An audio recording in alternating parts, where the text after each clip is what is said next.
Hey YouTube family, how are you guys doing? Just a quick follow-up video from the teardown and reassembly of the WestCreek TT50 KS. In the second video, I rewired this kill switch from the output jack to the volume pot. So the positive wire went to the center lug of the volume pot, and I put the negative wire to the back of the volume pot. Whereas before, this switch is wired with the positive lead going to the positive output jack lug and the negative lead going to the negative output jack lug. So I don't know if it made a difference really. I think it's pretty much about the same. It's a little less staticky maybe, wired directly to the volume pot. But I realized in the second video, I didn't even use it. I did a little demo at the end and I totally forgot about it. Firstly, I don't like these momentary switches just because my limited knowledge and ability on guitar makes it that I would never use something like that. But secondly, if I was going to have one, it wouldn't be up here at the upper horn.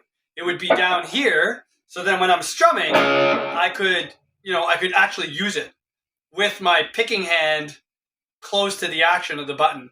Whereas here, I gotta bring my hand all the way up here and then go back down here and then bring my hand, it just seems counterintuitive to have it set up that way. So, but anyway, I'll just show you how it works. And I don't know how, but I'll just play a few chords here.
Right?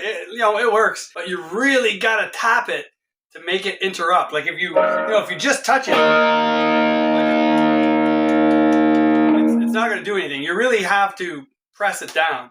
Now, some of these might be super sensitive so that you could do kind of like a little rhythm, just with your fingers and flick it and it would interrupt as soon as you touch it. But this one is not like that.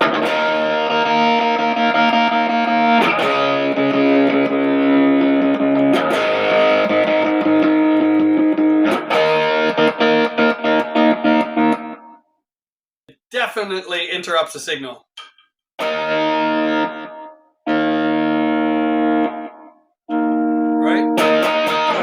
It's cool, I guess, for what it is, but for me, this guitar I think would be perfect if they got rid of this, put a three-way toggle up here, and maybe get rid of this altogether and just have some coil splits, or the option to run these pickups in parallel and series would be kind of neat.